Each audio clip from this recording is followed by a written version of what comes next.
Alors, dans cette méthode, on va chercher à montrer que deux plans sont orthogonaux, connaissant leur équation cartésienne dans un repère orthonormé. Donc voilà, au niveau d'un schéma, ça donne ça. Donc vous avez des plans qui sont orthogonaux si et seulement si le vecteur normal au premier est orthogonal à un vecteur normal du deuxième.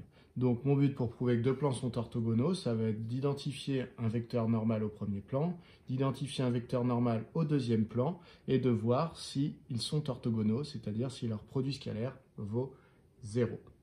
Donc pour le plan P1, lorsque j'ai une équation cartésienne, il est facile de lire les coordonnées d'un vecteur normal à ce plan, puisque il suffit de prendre les coefficients qui sont devant x, y et z. Donc pour mon plan P1, j'ai un vecteur normal N1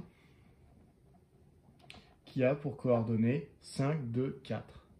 Donc 5, 2, 4 est normal à P1.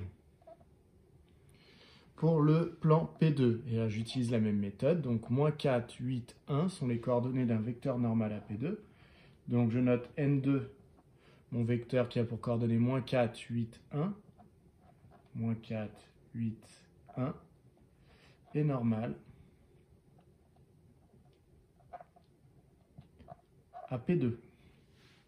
Une fois que j'ai les deux vecteurs normaux, eh bien, pour vérifier s'ils sont orthogonaux, je vais effectuer le produit scalaire.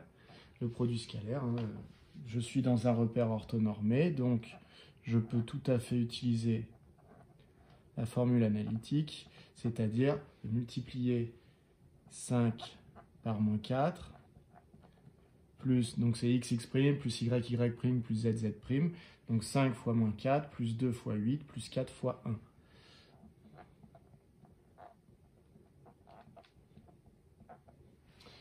Ça me donne moins 20, plus 16, plus 4. Le produit scalaire vaut donc 0, ce qui veut dire que les vecteurs N1 et N2 sont orthogonaux. Donc N1 et N2 sont orthogonaux.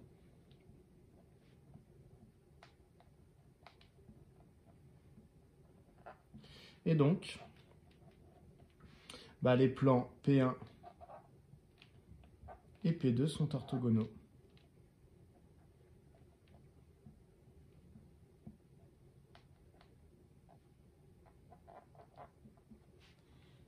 Voilà pour cette méthode.